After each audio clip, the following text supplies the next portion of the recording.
माननीय सभासदों, माननीय अध्यक्ष जी,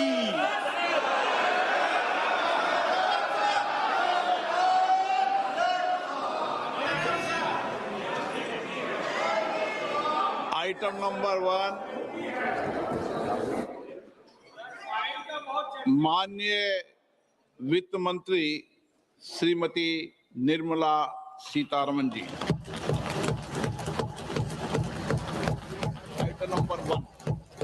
Item number one. Sir, with your permission, I rise to lay on the table a copy each of the following papers, Hindi and English versions, under Article 281 of the Constitution, Report for 2026 to 2031, Volume 1, Main Report of the 16th Finance Commission. 2.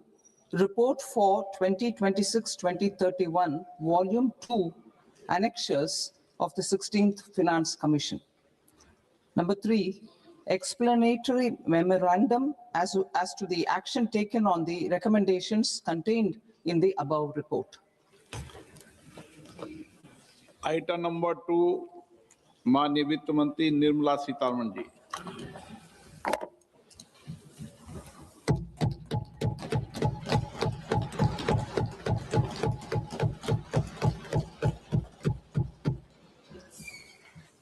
Honorable Speaker, sir, on the sacred occasion of Magh Purnima and the birth anniversary of Guru Ravidas, I present the budget for the year 2026-2027. Since we assumed office 12 years ago, India's economic trajectory has been marked by stability, fiscal discipline, sustained growth, and moderate inflation. This is the result of conscious choices we have made, even in times heightened uncertainty and disruption. Our government, led by Honorable Prime Minister Modi, has decisively and consistently chosen action over ambivalence, reform over rhetoric, and people over populism. We have pursued far-reaching structural reforms, fiscal prudence and monetary stability, whilst maintaining a strong thrust on public investment. Keeping Atmanirbharta as a lodestar, we have built domestic manufacturing capacity, energy security, and reduced critical import dependencies. Simultaneously, we have ensured that citizens benefit from every action of the government, undertaking reforms to support employment generation, agricultural productivity, household purchasing power, and universal services to people.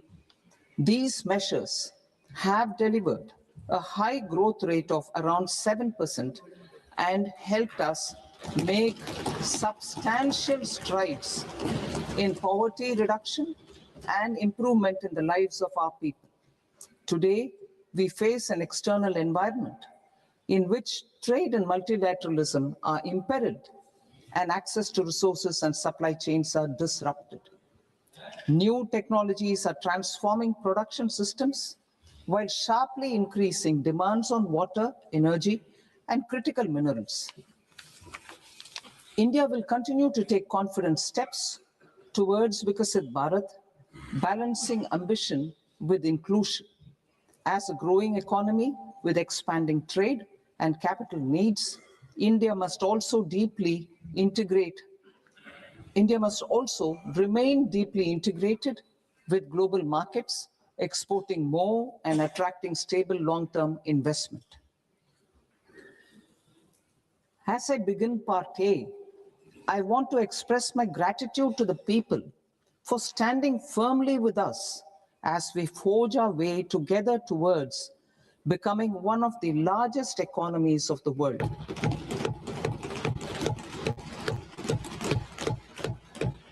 Our aim is to transform aspiration into achievement and potential into performance as we ensure that the dividends of growth reach every farmer, the scheduled caste, the scheduled tribes, the nomads, the youth, the poor, and the women. In Vikasit Bharat Young Leaders Dialogue 2026, several innovative ideas were shared with our Prime Minister, which have inspired many of the proposals, making this a unique Yuva Shakti-driven budget. Our government's sankalp is to focus on our poor, underprivileged, and the disadvantaged. To deliver on this sankalp, and given that this is the first budget prepared in Kartavya Bhavan, we are inspired by three Kartavya. Our first Kartavya is to accelerate and sustain economic growth by enhancing productivity and competitiveness and building resilience to volatile global dynamics. Our second Kartavya is to fulfill aspirations of our people and build their capacity, making them strong partners in India's path to prosperity. Our third Kartavya, aligned with our vision of Sabka Saath, Sabka Vikas, is to ensure that every family, community, region, and sector has access to resources, amenities, and opportunities for meaningful participation. This threefold approach requires a supportive ecosystem. The first requirement is to sustain the momentum of structural reforms, continuous, adaptive, and forward-looking. Second, a robust and resilient financial sector is central to mobilizing savings, allocating capital efficiently, and managing risks. Third, cutting-edge technologies, including AI applications, can serve us as force multipliers for better governance. Reform Express. Our government has undertaken comprehensive reforms towards creating employment, boosting productivity, and accelerating growth. After the Prime Minister's announcement on Independence Day in 2025, over 350 reforms have been rolled out. This includes GST simplification, notification of labor codes, and rationalization of mandatory quality control orders. High-level committees have been formed, and in parallel, the central government is working with the state governments on deregulation and reducing compliance requirements. The Reform Express is well on its way and will maintain its momentum to help us fulfill our Kartavya. I now move to specific proposals. Under our first Kartavya, to accelerate and sustain economic growth, I propose interventions in 6 areas. 1. Scaling up manufacturing in 7 strategic and frontier sectors. 2. Rejuvenating legacy industrial sectors. 3. Creating champion MSMEs. 4. Delivering a powerful push for infrastructure. 5. Ensuring long-term security and stability. And 6. Developing city economic regions. Scaling up of manufacturing in 7 strategic and frontier sectors. Biopharma Shakti, meaning biopharma strategy for health advancement through knowledge, technology, and innovation. India's disease burden is observed to be shifting towards non-communicable diseases like diabetes, cancer, and autoimmune disorders. Biologic medicines are key to longevity and quality of life at affordable costs. To develop India as a global biopharma manufacturing hub,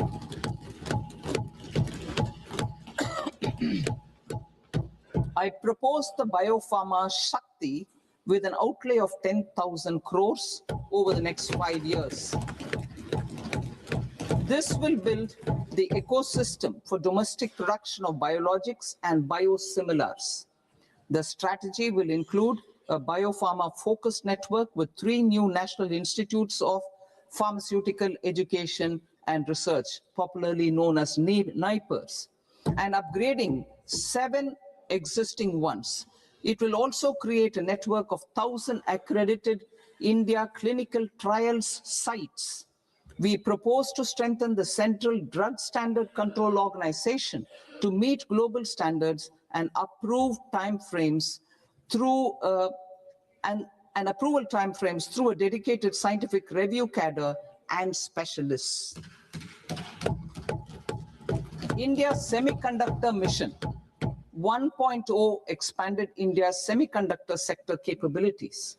Building on this, we will launch ISM 2.0 to produce equipment and materials, design full-stack Indian IP, and fortify supply chains. We will also focus on industry-led research and training centers to develop technology and skilled workforce. The Electronics Components Manufacturing Scheme, launched in April 2025 with an outlay of 22,919 crores, already has investment commitments at double the targets. We propose to increase the outlay to 40,000 crores to capitalize on this momentum.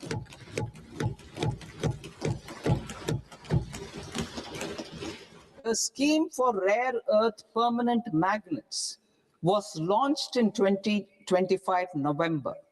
We now propose to support the mineral-rich states of Odisha, Kerala, Andhra Pradesh, and Tamil Nadu to establish dedicated rare earth corridors to promote mining, processing, research, and manufacturing.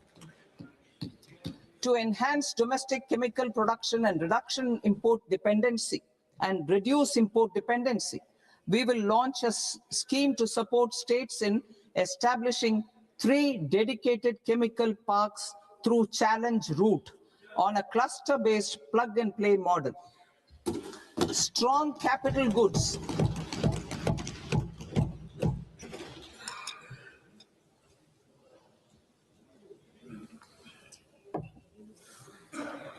Strong capital goods capability is a determinant of productivity and quality across different sectors. Towards building this capacity, I propose the following. High-tech tool rooms will be established by central public sector enterprises at 2 locations as digitally enabled automated service bureaus that locally design, test, and manufacture high-precision components at scale and at lower cost. 2, a scheme for enhancement of construction and infrastructure equipments will be introduced to strengthen domestic manufacturing of high value and technologically advanced CIE.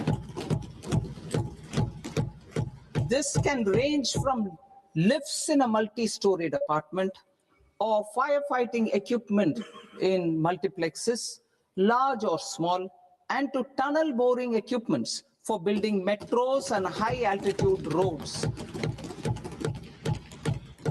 I also propose a scheme for container manufacturing to create a globally competitive container manufacturing ecosystem with a budgetary allocation of 10,000 crores over a 5-year period.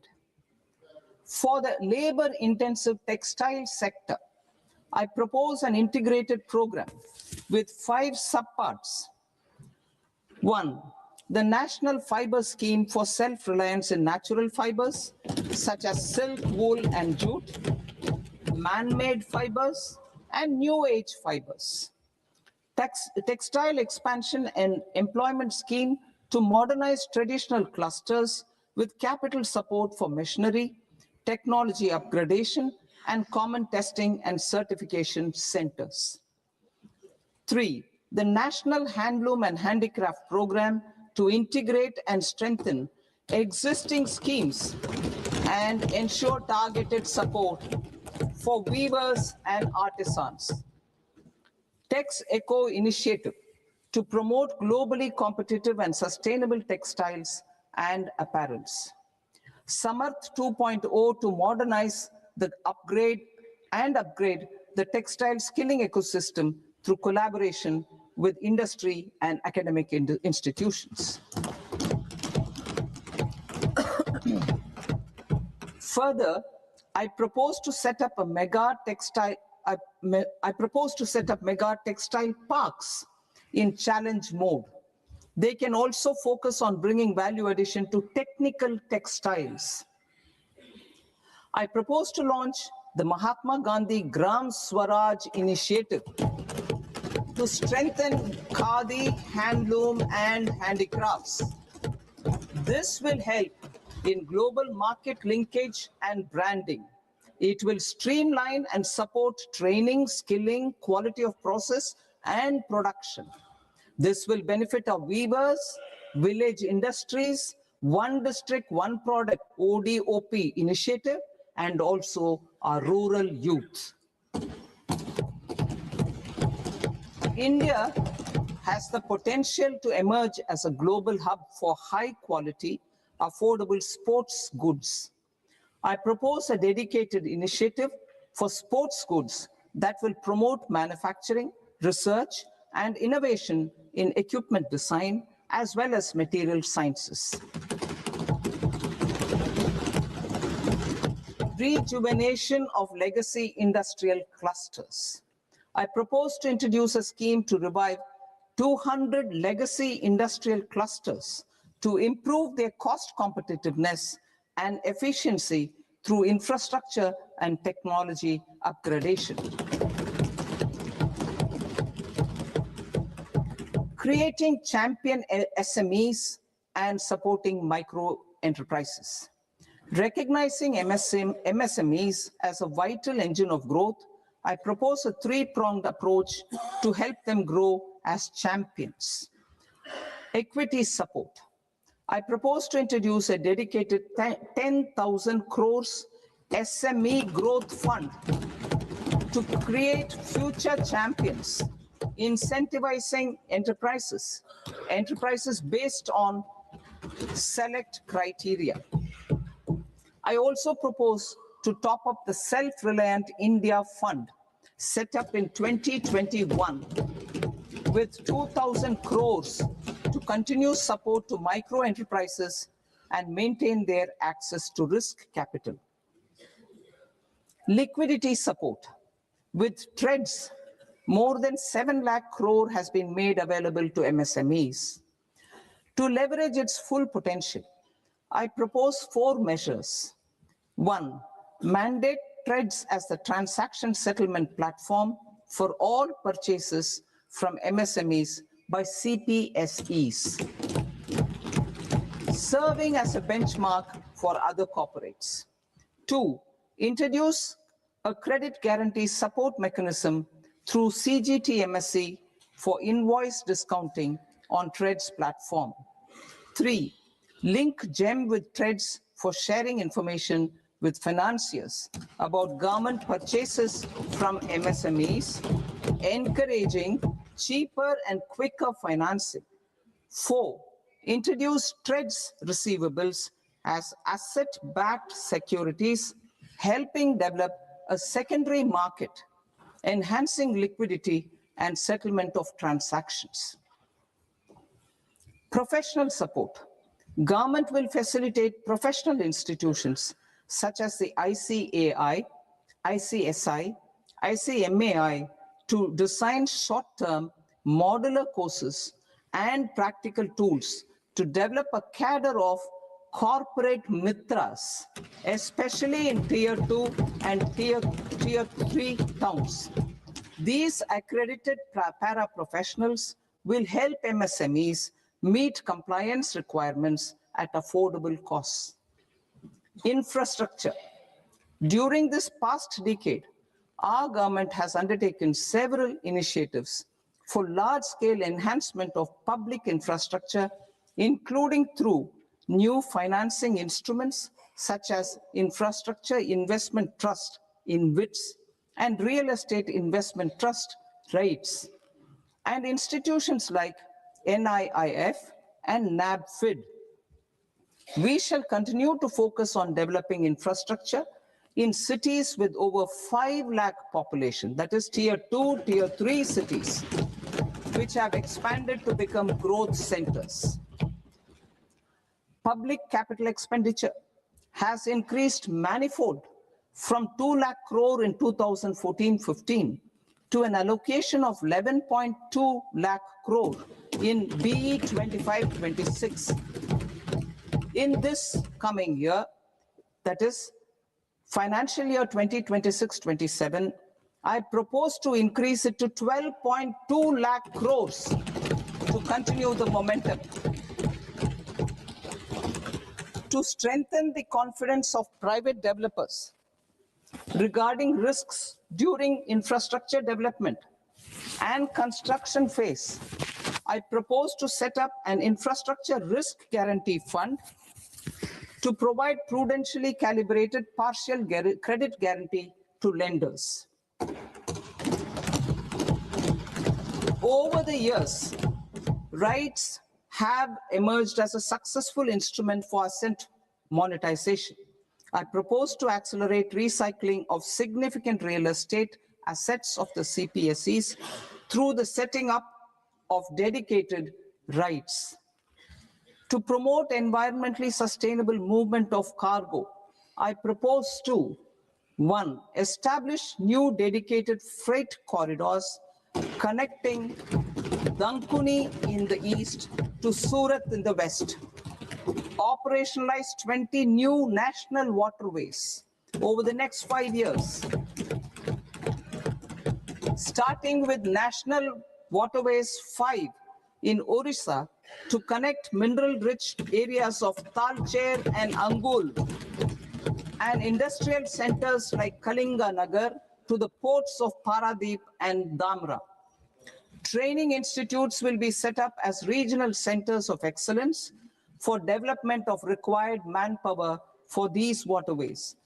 This will benefit youth in the entire stretch of the waterways to train and acquire skills. Further, a ship repair ecosystem catering to inland waterways will also be set up at Varanasi and Patna. And C, launch a coastal cargo promotion scheme for incentivizing a modal shift from rail to road to increase the share of inland waterways and coastal shipping from 6% to 12% by 2047. To enhance last mile and remote connectivity and promote tourism, I propose to give incentives to indigenize manufacturing of seaplanes. A seaplane VGF scheme will be also introduced to provide support for operations. Carbon capture, utilization and storage. Aligning with the roadmap launched in December 2025, the carbon capture,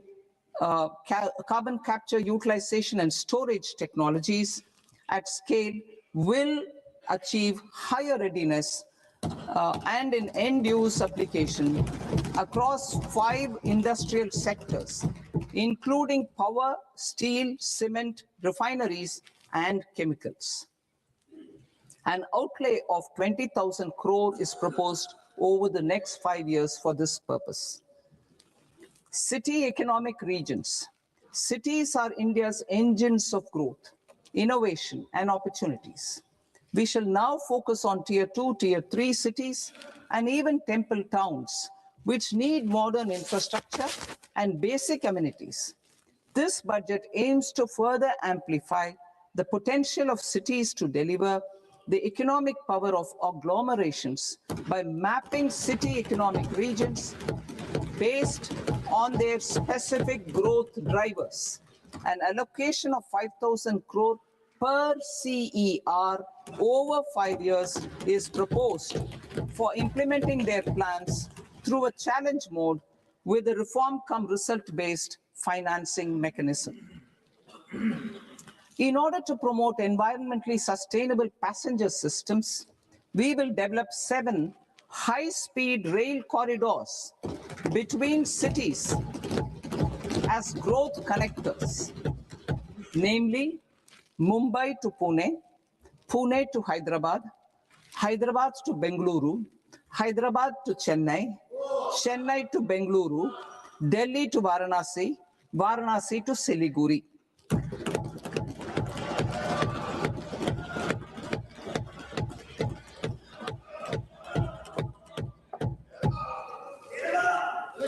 Financial sector. The Indian banking sector today is characterized by strong balance sheet, historic highs in profitability, improved asset quality, and coverage exceeding 98% of villages in the country. At this juncture, we are well placed to futuristically evaluate the measures needed to continue on the path of reform-led growth of this sector. I propose setting up a high-level committee on banking for Vikasit Bharat.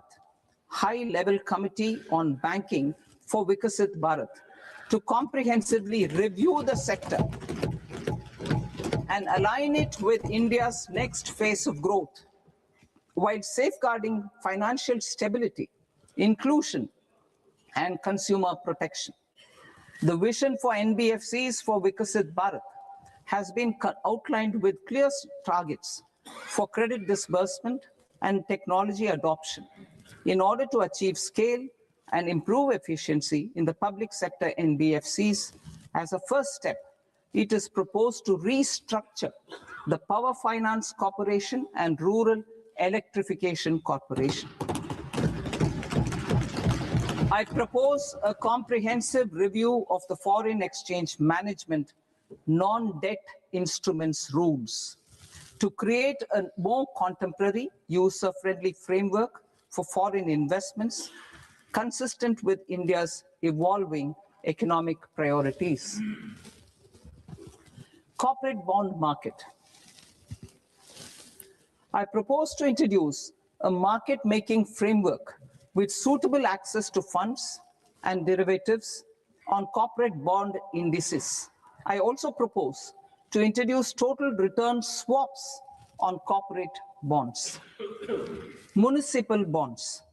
To encourage the issuance of municipal bonds of higher value by larger cities, I propose an incentive of 100 crore rupees for a single bond issuance. 100 crore rupees for a single bond issuance of more than 1,000 crore. The current scheme under Amrit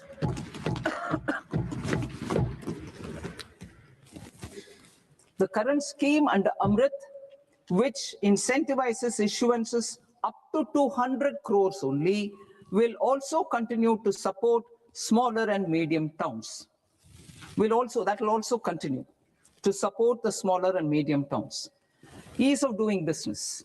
Individual persons resident outside India, PROI, will be permitted to invest in equity instruments of listed Indian companies through the portfolio investment scheme. It is also proposed to increase the investment limit for an individual PROI under the scheme from 5% to 10%, with an overall investment limit for all individual PROIs to 24% from the current 10%. Emerging technologies including AI. 21st century is technology-driven. Adoption of technology is for the benefit of all people. Farmers in the field, women in STEM, youth keen to upskill, and Divyangjan to access newer opportunities. The government has taken several steps to support new technologies through AI Mission, National Quantum Mission, Anusandhan National Research Fund, and Research and Development and Innovation Fund. Our second kartavya is to fulfill aspirations and build capacities. Close to 25 crore individuals have come out of multi-dimensional poverty through a decade of our government's sustained and reform-oriented efforts.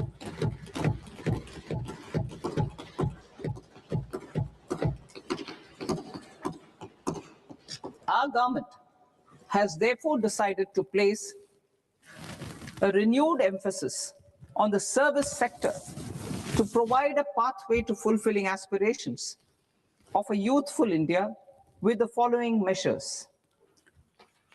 I propose to set up a high-powered education to employment and enterprises standing committee to recommend measures that focus on services sector as a core driver of Vikasit Bharat. This will make us a global leader in services with a 10% global share by 2047. The committee will prioritize areas to optimize the potential for growth, employment, and exports. They will also assess the impact of emerging technologies, including AI, on jobs and skill requirements and propose measures thereof. To create a range of skilled career pathways, a new range of skilled career pathways for our youth, I propose interventions in the following sectors. Health. Existing institutions for allied health professionals will be upgraded and new AHP institutions established in private and government sectors. This will cover 10 selected disciplines, including optometry, radiology, anesthesia, OT technology, applied psychology, and behavioral health, and add 1 lakh AHPs over the next 5 years. A strong care system covering geriatric and allied care services will be built. A variety of NSQF-aligned programs will be developed to train multi-skilled caregivers, combining core care and allied skills such as wellness, yoga, and operation of medical assistive devices. In the coming year, 1.5 lakh caregivers will be trained.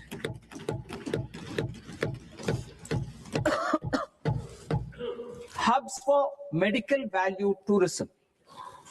To promote India as a hub for medical tourism services, I propose to launch a scheme to support states in establishing 5 regional medical hubs in partnership with the private sector.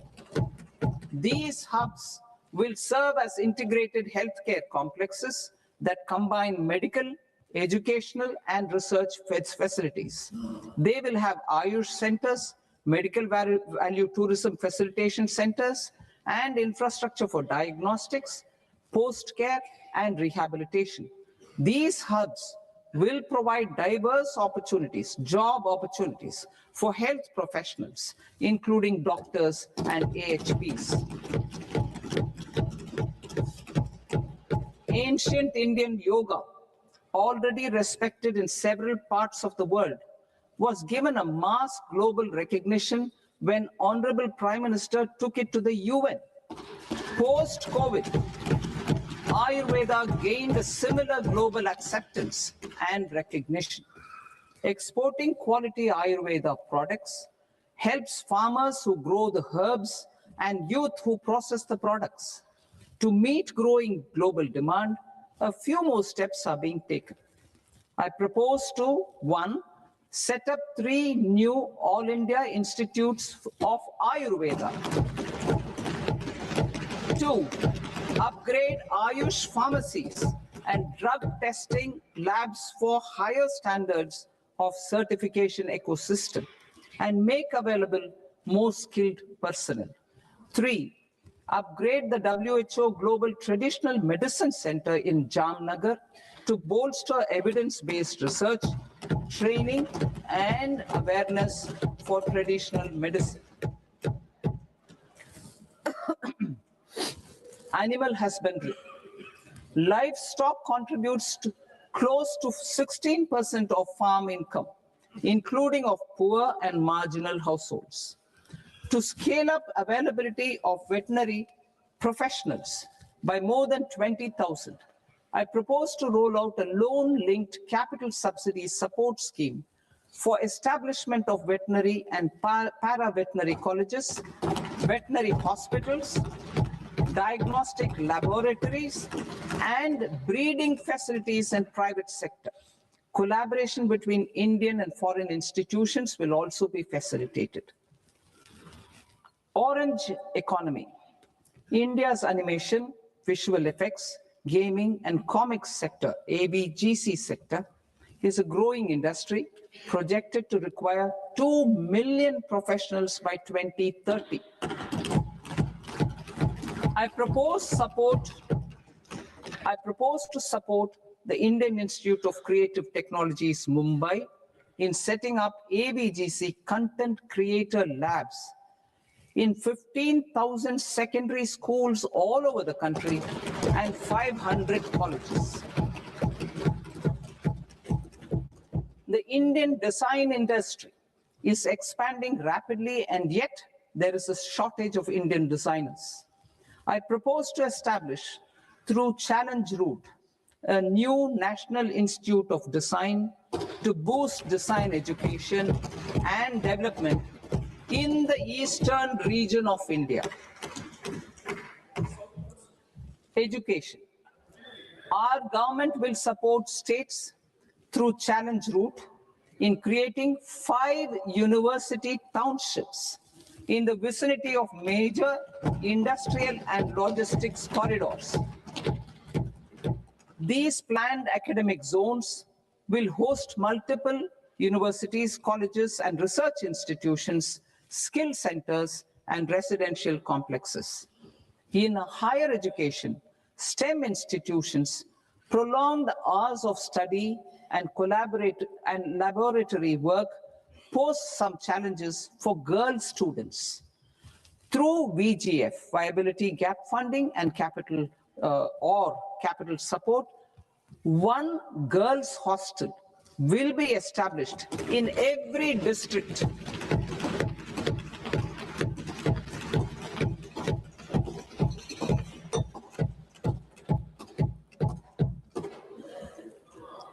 To promote astrophysics and astronomy via immersive experiences.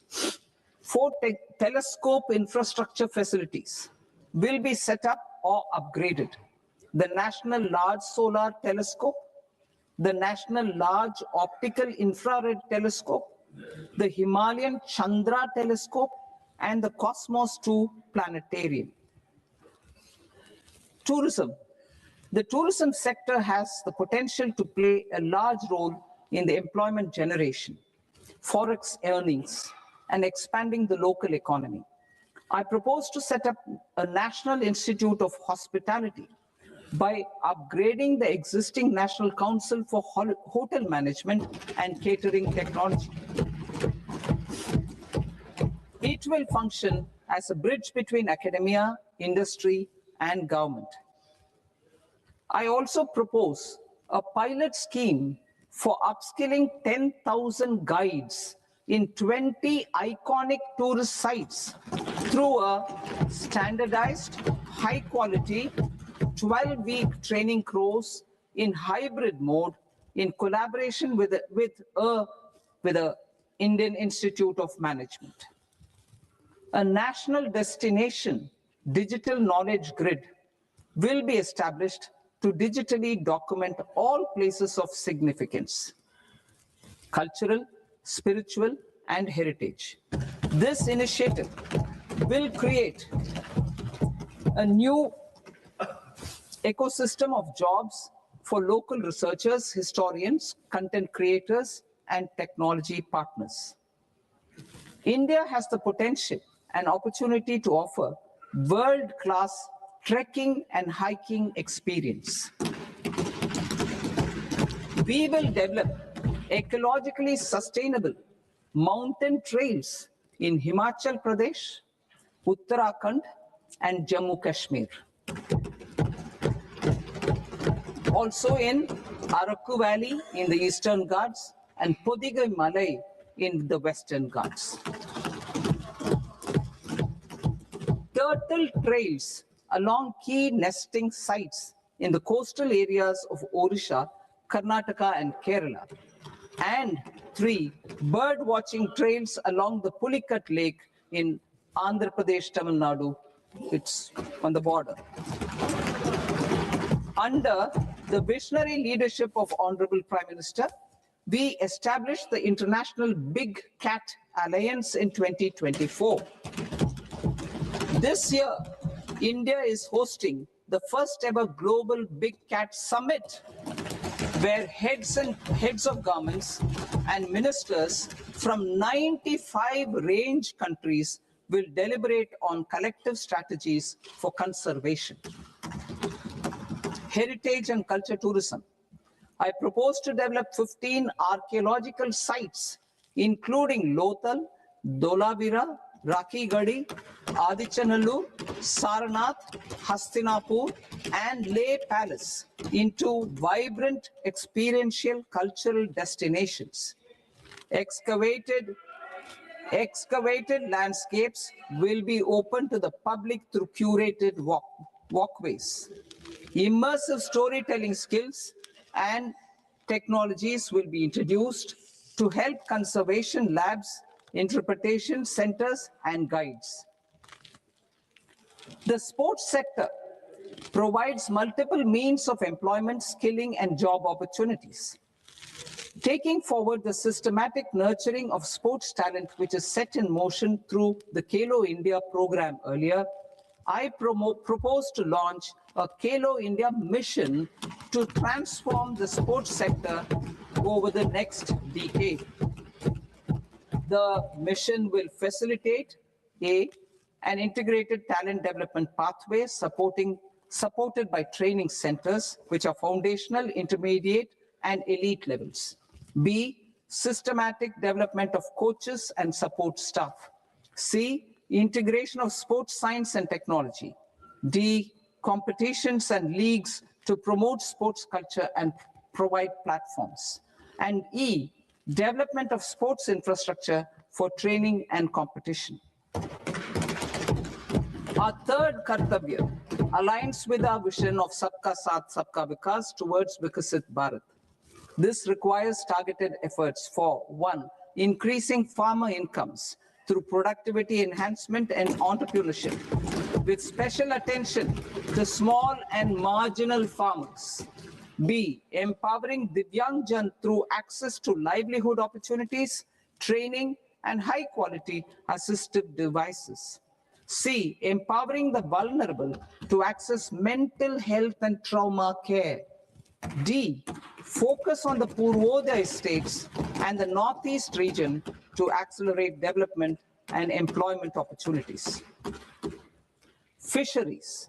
We will undertake initiatives for integrated development of 500 reservoirs and Amrit Sarovars.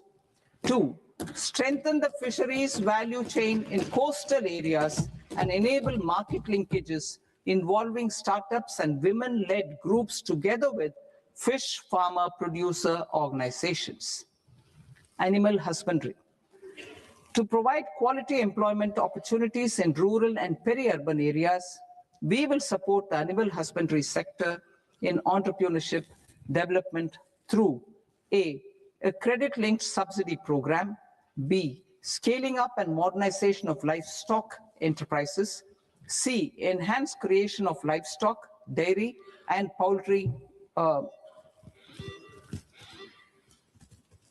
enhanced creation of livestock, dairy, and poultry-focused integrated value chains, and D, encourage creation of livestock farmer producer organizations.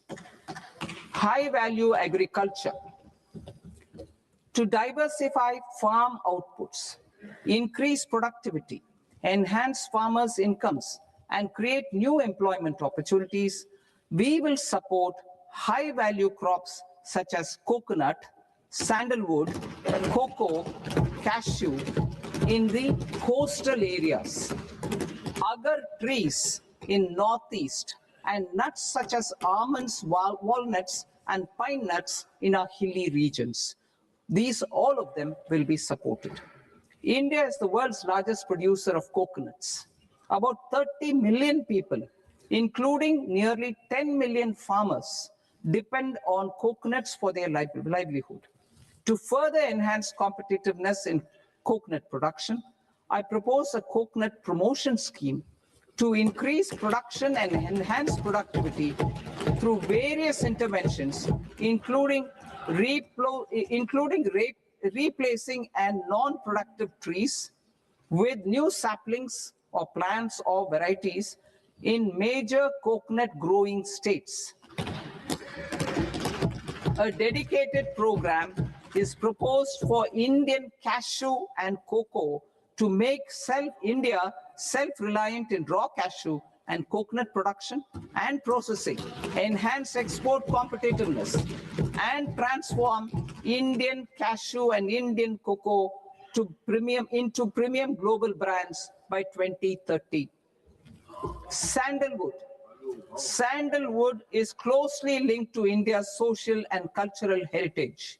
Our government will partner with state governments to promote focused cultivation and post-harvest processing to restore the glory of the Indian sandalwood ecosystem, to rejuvenate old, low-yielding orchards, and expand high-density cultivation of walnuts, almonds, and pine nuts. We will support a dedicated program to enhance farmer incomes and in bringing value addition by engaging youth. Bharat Vistar, that is virtually integrated system to access agricultural resources. I propose to launch Bharat Vistar, a multilingual AI tool that shall integrate the AgriStack portals and the ICAR package on agricultural practices with AI systems. This will enhance farm productivity, enable better decisions for farmers, and reduce risk by providing customized advisory support. She Marts for rural women-led enterprises. Building on the success of Lakpati Didi program, I propose to help women take the next step from credit-linked livelihoods to being owners of enterprises. Self-help entrepreneur, She Marts will be set up as community-owned retail outlets within the cluster-level federations through enhanced and innovative financing instruments. Empowering Divyangjan. Divyangjan Kaushal Yojana. Information technology, AVGC sectors, hospitality and food and beverages sectors often offer task-oriented and process-driven roles which are suitable for Divyangjan. We will ensure dignified livelihood opportunities through industry-relevant and customized training specific to each Divyangjan group. Divyang Sahara Yojana. Timely access to high-quality assistive devices for all eligible Divyangjan is a fundamental need.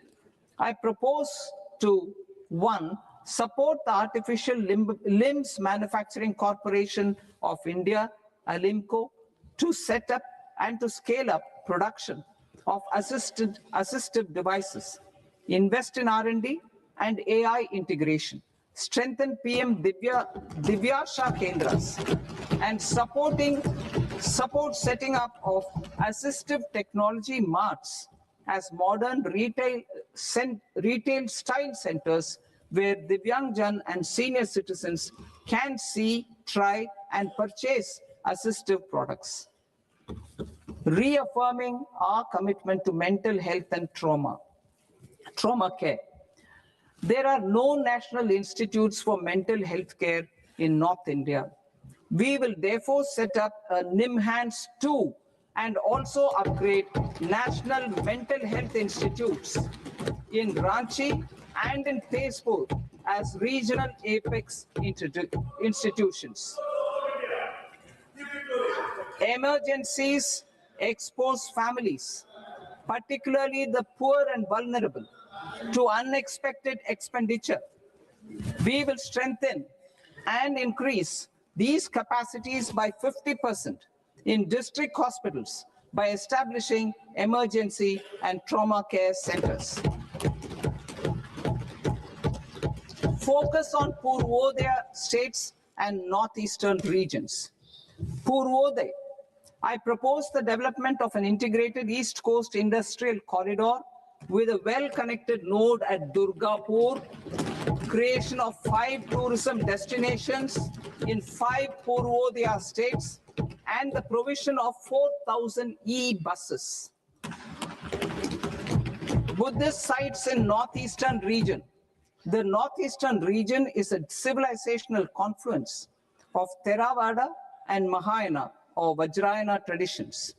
I propose to launch a scheme for development of Buddhist circuits in Arunachal Pradesh, Sikkim, Assam, Manipur, Mizoram, and Tripura. The scheme will cover preservation of temples and monasteries, pilgrimage interpretation centers, connectivity, and pilgrim amenities. 16th Finance Commission. On 17th November 2025, the 16th Finance Commission submitted its report to the President.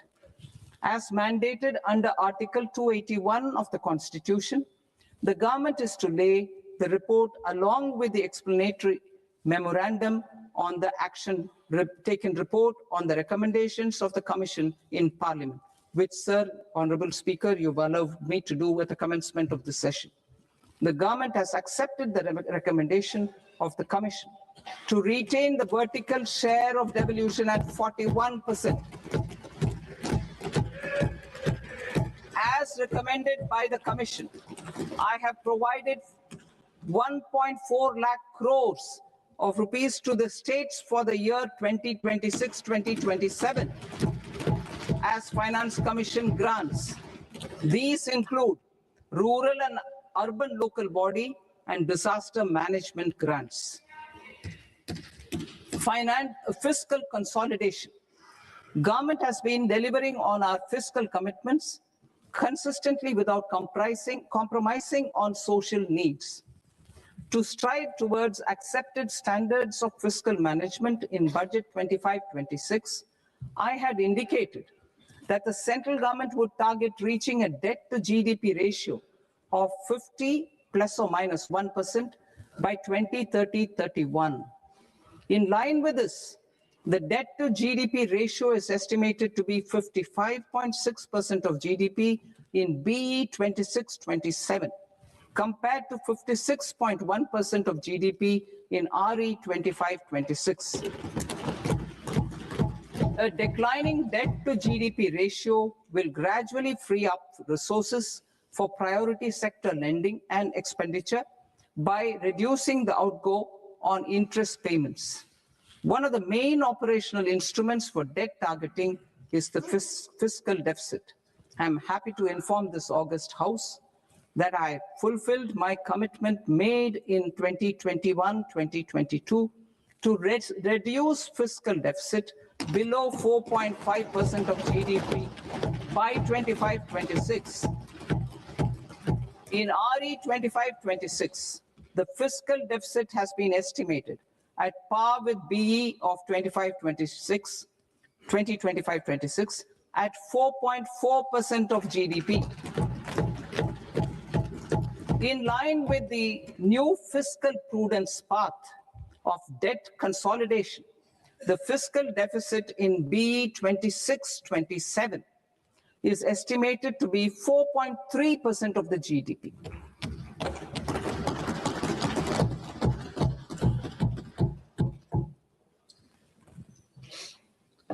The revised estimates of the non-debt receipts are 34 lakh crore rupees, of which the center's net tax receipts are 26.7 lakh crore. The revised estimate of the total expenditure is 49.6 lakh crore rupees, of which the capital expenditure is about 11 lakh crores. Budget estimates 2026 to 2027. Coming to 26-27, the non-debt receipts and the total expenditure are estimated as 36.5 lakh crore and 53.5 lakh crore respectively. The centre's net tax receipts are estimated at 28.7 lakh crore rupees.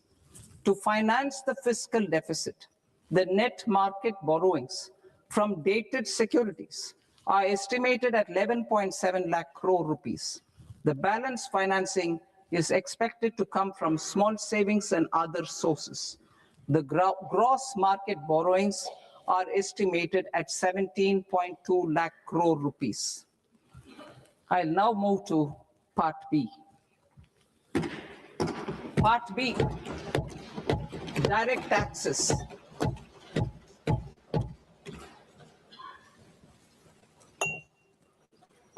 Honorable Speaker, sir, I now present my proposals on direct taxes. New Income Tax Act. In July 2024, I announced a comprehensive review of the Income Tax Act 1961. This was completed in a record time, and the Income Tax Act 2025 will come into effect from 1st April 2026. The simplified income tax rules and forms will be notified shortly, giving adequate time to taxpayers to acquaint themselves with its requirements. The forms have been redesigned such that ordinary citizens can comply without difficulty. Ease of living. I propose that any interest awarded by the Motor Accident Claims Tribunal to a natural person will be exempt from income tax, and any TDS on this account will be done away with. I propose to reduce TCS rate on the sale of overseas tour program package from the current 5% and 20% to 2% without any stipulation of amount. I propose to reduce TCS rate for pursuing education and for medical purposes under the Liberalized Remittance Scheme, popularly known as LRS, from 5% to 2%. Supply of manpower services is proposed to be specifically brought within the ambit of payment to contractors for the purpose of TDS to avoid ambiguity. Thus, TDS on these services will be at the rate of either 1% or 2% only. I propose a scheme for small taxpayers, wherein a rule-based automated process will enable obtaining a lower or nil deduction certificate instead of filing an application with the assessing officer. For the ease of taxpayer holding securities in multiple companies, I propose to enable depositories to accept Form 15G or Form 15H from the investor and provide it directly to various relevant companies. I propose to extend time available for revising returns from 31st December to up to 31st March with the payment of a nominal fee. I also propose to stagger the timeline for filing of tax returns. Individuals with ITR 1 and ITR 2 returns will continue to file till 31st July, and non-audit business cases or trusts are proposed to be allowed time till 31st August. TDS on sale of immovable property by a non-resident is proposed to be deducted and deposited through resident buyers and his or her PAN-based challan instead of requiring a TAN, which is a temporary accounting number. To address practical issues of small taxpayers like students, young professionals, tech employees, relocated NRIs, and such others, I propose to introduce a one-time 6-month foreign asset disclosure scheme for these taxpayers to disclose income or assets below a certain size. This scheme would be applicable for two categories of taxpayers, namely A, who did not disclose their overseas income or assets, and B, who disclosed their overseas income and or paid due tax but could not declare the asset acquired. For category A, the limit of undisclosed income or asset is proposed to be up to 1 crore rupees. They need to pay 30% of fair market value of asset or 30% of undisclosed income as tax and 30% as additional income tax in lieu of penalty, and would thereby get immunity from prosecution.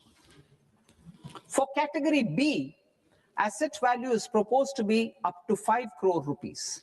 Here, immunity from both penalty and prosecution will be available with a payment of fee of 1 lakh rupees. Rationalizing penalty and prosecution. Multiplicity of proceedings are hindrance to the ease of doing business. I propose to integrate assessment and penalty proceedings by way of a common order for both. There will be no interest liability on the taxpayer on the penalty amount for the period of appeal before the first appellate authority, irrespective of the outcome of appeal process. Further, quantum of prepayment is being reduced from 20% to 10% and will continue to be calculated only on core tax demand. As an additional measure for reducing litigation, I propose to allow taxpayers to update their returns even after reassessment proceedings have been initiated, and an additional 10% tax rate over and above the rate applicable for the relevant year. The assessing officer will then use only this updated return in his proceedings. There is already a framework for immunity from penalty and prosecution in the cases of underreporting. I propose to apply this framework for immunity to misreporting too. However, in such a case, the taxpayer will need to pay 100% of the tax amount as an additional income tax over and above the tax and interest due. Penalties for certain technical defaults, such as failure to get accounts audited, non-furnishing of transfer pricing audit report, and default in furnishing statement for financial transactions, are proposed to be converted into fee.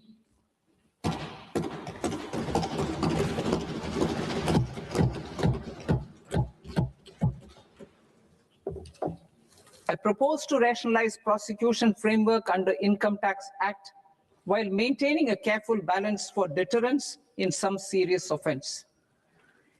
Non-production of books of account and documents and requirement of TDS payment where payment is made in kind are being decriminalized.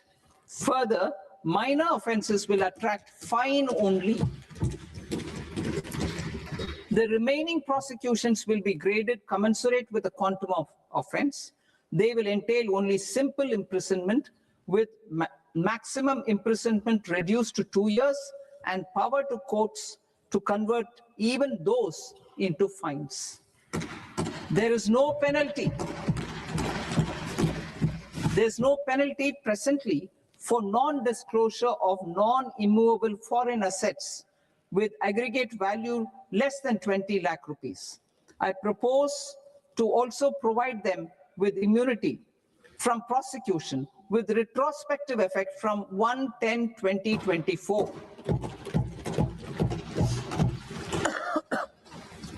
Cooperatives.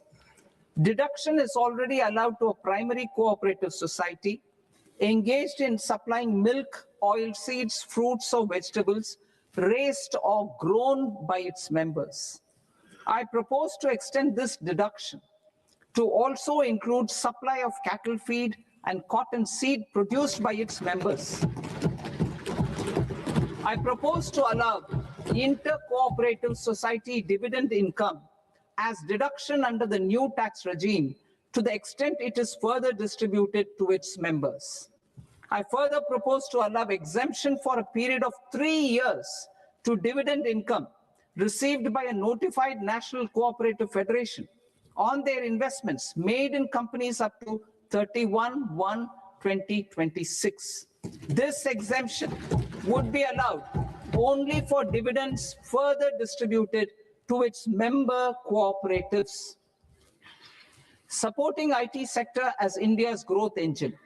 India is a global leader in software development services, IT-enabled services, knowledge process outsourcing services, and contract R&D services relating to software development. These businesses and their segments are quite interconnected with each other. All these services are proposed to be clubbed under a single category of information technology services with a common safe harbor margin of 15.5% applicable to all. The threshold for availing safe harbor for IT services is being enhanced substantially from 300 crore rupees to 2,000 crore rupees. Safe harbor for IT services shall be approved by an automated rule-driven process without any need for tax officer to examine and accept the application. Once applied by an IT services company, the same safe harbor can be continued for a period of 5 years at a stretch at its choice. For IT services companies who want to conclude advanced pricing agreement, APA, I propose to fast-track unilateral APA process for IT services and endeavor to conclude it within a period of 2 years. The period of 2 years can be extended by a further period of 6 months on taxpayers' request. I propose to extend the facility of modified returns available to the entity entering APA to its associated entities also. Attracting global business and investment. Recognizing the need to enable critical infrastructure and boost investment in data centers, I propose to provide tax holiday till 2047 to any foreign company that provides cloud services to customers globally by using data center services from India. It will, however, need to provide services to Indian customers through an Indian reseller entity. I also propose to provide a safe harbor of 15% on cost in case the company providing data center services from India is a related entity. To harness the efficiency of just-in-time logistics for electronic manufacturing, I propose to provide safe harbor to non-residents for component warehousing in a bonded warehouse at a profit margin of 2% of the invoice value. The resultant tax of about 0.7% will be much lower than in competing jurisdictions. To provide fillip to toll manufacturing in India, I propose to provide exemption from income tax for 5 years to any non-resident who provides capital goods, equipment, or tooling to any toll manufacturer in a bonded zone.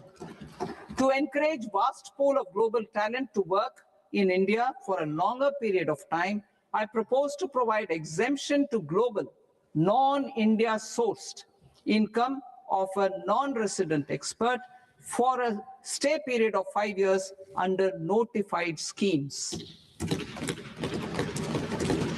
I propose to provide exemption from minimum alternate tax, the MAT, to all non-residents who pay tax on presumptive basis. Tax administration. I propose to constitute a joint committee of Ministry of Corporate Affairs and Central Board of Direct Taxes for incorporating the requirements of income computation and disclosure standards, the ICDS, in the Indian Accounting Standards, IND AS itself. Separate accounting requirement based on ICDS will be done away with from the tax year 27-28. To support Prime Minister Modi's vision of homegrown accounting and advisory firms to become global leaders, I propose to rationalize the definition of accountant for the purposes of safe harbor rules. Other tax proposals. Change in taxation of buyback was brought in to address the improper use of buyback route by promoters. In the interest of minority shareholders, I propose to tax buyback for all types of shareholders as capital gains. However, to disincentivize misuse of tax arbitrage, promoters will pay an additional buyback tax. This will make effective tax 22% for corporate promoters. For non-corporate promoters, the effective tax will be 30%. TCS rate for sellers of specific goods, namely alcoholic liquor, scrap, and minerals, will be rationalized to 2%, and that on tendu leaves will be reduced from 5% to 2%. I propose to raise the STT on futures to 0.05% from the present 0.02%. STT on options premium and exercise of options are both proposed to be raised to 0.15% from the present rate of 0.1% and 0.125% respectively. We reformed the taxation landscape for corporates in 2019 by providing them a simplified regime with lower tax rate so that they could productively focus on business rather than on claim of deductions and exemptions. To encourage companies to shift to the new regime, set off of brought forward MAT credit, minimum alternate tax credit, is proposed to be allowed to companies only in the new regime. Set off using available MAT credit is proposed to be allowed to an extent of 1/4 of the tax liability in the new regime. MAT is proposed to be made final tax, so there will be no further credit accumulation from 1st April 2026. In line with this change, the rate of final tax is being reduced to 14% from the current MAT rate of 15%. The brought forward MAT credit of taxpayers accumulated till 30th March 2026 will continue to be available to them for set off as above. Indirect taxes. I shall now take up proposals related to indirect taxes. My proposals for customs and central excise aim to further simplify the tariff structure, support domestic manufacturing, promote export competitiveness, and correct inversion in duty. To continue weeding out long continuing customs duty exemptions, I propose to remove certain exemptions on items which are being manufactured in India or where the imports are negligible. Similarly, to further simplify the process of ascertaining the rate of duty applicable on a particular item, I propose to incorporate certain effective rates in various customs notifications to the tariff schedule itself. I shall now take up sector-specific proposals. Promotion of exports of marine, leather, and textile products.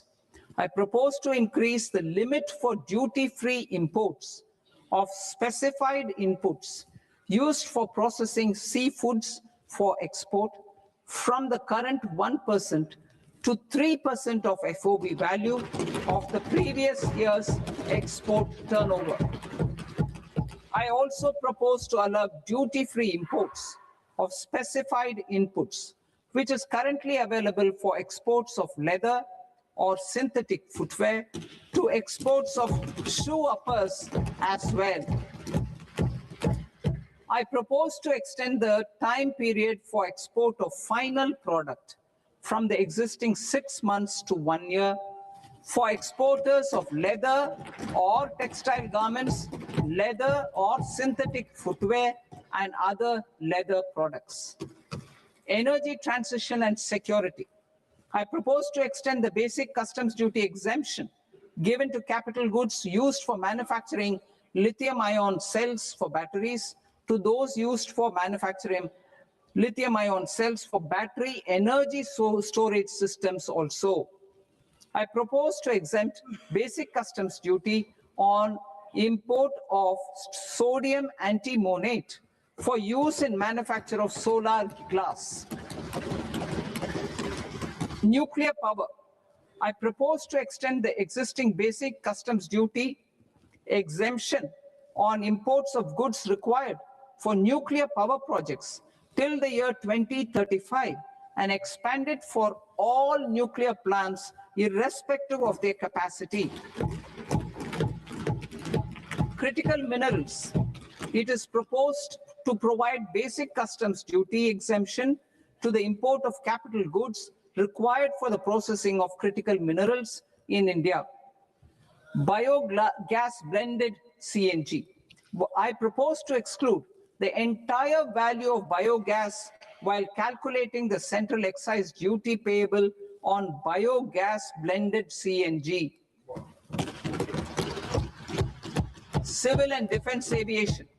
I propose to exempt basic customs duty on components and parts required for the manufacture of civilian training and other aircrafts.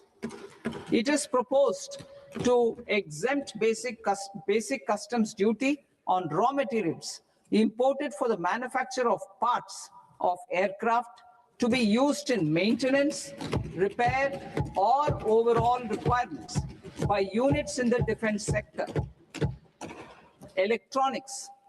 To deepen value addition in the consumer electronics sector, I propose to exempt basic customs duty on specified parts used in the manufacture of microwave ovens. Special economic zone.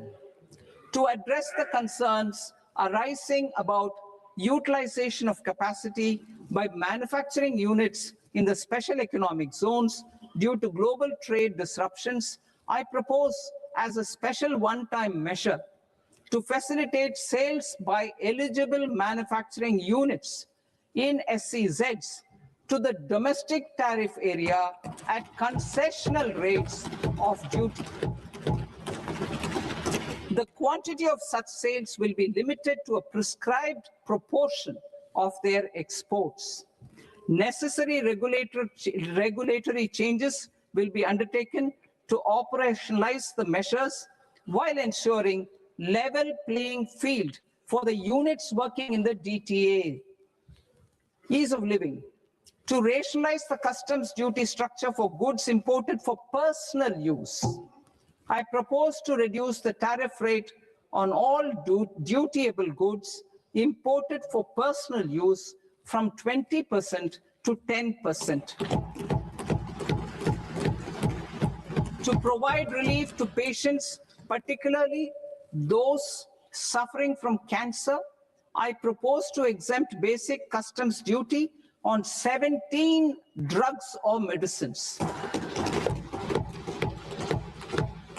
I propose also to add 7 more rare diseases for the purposes of exempting import duties on personal imports of drugs, medicines, and food for special medical purposes used in their treatment. Customs process. India's role and share in the global trade is poised for a major leap in line with our ambition and journey towards Vikasit Bharat. In this regard, I propose many measures for custom processes to have minimal intervention for smoother and faster movement of goods and greater certainty to the trade. Trust-based systems. I propose to enhance duty deferral period for Tier 2 and Tier 3 authorized economic operators, known as AEOs, from 15 days to 30 days. I propose to provide eligible manufacturer importers the same duty deferral facility. This should encourage them to get themselves accredited as a full-fledged Tier 3 AEO in due course. To provide greater certainty and for better business planning, I propose to extend validity period of advance ruling binding on customs from the present 3 years to 5 years. In the spirit of the whole of government approach,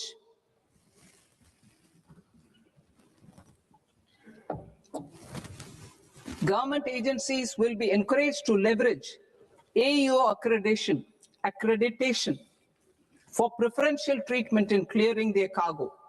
Regular importers with trusted long-standing supply chains will be recognized in the risk system so that the need for verification of their cargo every time can be minimized. Export cargo using electronic sealing. Export cargo using electronic sealing will be provided through clearance from the factory premises to the ship. For import of goods not needing any compliance, filing of bill of entry by a trusted importer and arrival of goods will automatically notify customs for completing their clearance formalities. This will enable goods to be released immediately on arrival. The customs warehouse framework will be transformed into a warehouse operator-centric system with a self-declarations, electronic tracking, and risk-based audit. These reforms will move away from the current system of officer-dependent approvals and reduce transaction delays and compliance costs. Ease of doing business. Approvals required for cargo clearance from various government agencies will be seamlessly processed through a single and interconnected digital window by the end of the financial year. Processes involved in clearance of food, drugs, plant, and animal and wildlife products, accounting for about 70% of interdicted cargo, will be operationalized on this system by April 2026 itself. For goods not having any compliance requirement, clearance will be done by customs immediately after online registration is completed by the importer, subject to the payment of duty. Customs integrated system will be rolled out in 2 years as a single integrated and scalable platform for all customs processes.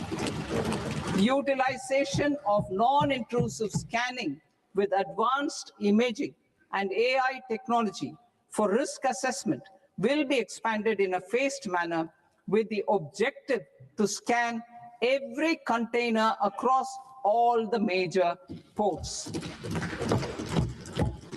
New export opportunities to support Indian fishermen to fully harness the economic value of marine resources beyond our territorial waters. The following measures will be taken. A, fish catch by an Indian fishing vessel in exclusive economic zone or on the high seas will be made free of duty. Landing of such fish on foreign port will be treated as export of goods. Safeguards will be put in place to prevent misuse during fish catch, transit, or transshipment. To support aspirations of India's small businesses, artisans, and startups to access global markets through e-commerce, I am pleased to announce complete removal of the current value cap of 10 lakh rupees per consignment on courier exports. In addition, handling of rejected and returned consignments will be improved with effective use of technology for identifying such consignments. I propose to revise provisions governing baggage clearance during international travel to address genuine concerns of passengers. The revised rules will enhance duty-free allowances in line with the present-day travel realities and provide clarity in temporary carriage of goods brought in or taken out. There are honest taxpayers who are willing to settle disputes by paying all their dues. but they get deterred due to negative connotation associated with penalty. They will now be able to close cases by paying an additional amount in lieu of penalty. Honorable Speaker, sir, with this, I commend the budget to this august House. Jai Hind.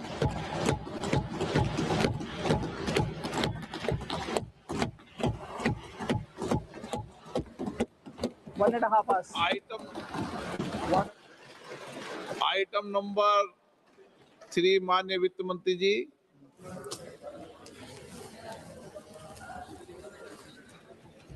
Item number 2, sir. 3। 3. Sir, with your permission, I rise to lay on the table of the following statements under Section 3, 1 of the Fiscal Responsibility and Budget Management Act of 2003, medium-term fiscal policy, fiscal policy strategy statement, and macroeconomic framework statement. Item number 4 माननीय वित्त मंत्री जी। Sir, with your permission, I move for leave to introduce the Finance Bill 2026. प्रश्न ये कि विधेयक को पुनर्स्थापित करने की अनुमति प्रदान की जाए। जो सदस्य इस पक्ष में हाँ गए, जो सदस्य विरोध में ना गए, मेरे विचार में निर्णय हाँ वालों के पक्ष में, हाँ वालों के पक्ष में अनुमति प्रदान की जाती है। माननीय मंत्री जी, अब विधेयक पुनर्स्थापित करें। Sir, I introduce the bill. माननीय सदस्यगण, आपको सूचित किया जाता है कि माननीय वित्त मंत्री जी के बजट भाषण की कॉपी पब्लिकेशन काउंटर पर ली जाती है। बजट भाषण और बजट से संबंधित दस्तावेज आपके मोबाइल फोन और मेंबर पोर्टल्स पर ही उपलब्ध है। सभा की कार्रवाई कल सोमवार दिनांक 2 फरवरी 2026 को प्राप्त 11 बजे तक के लिए स्थगित की जाती है।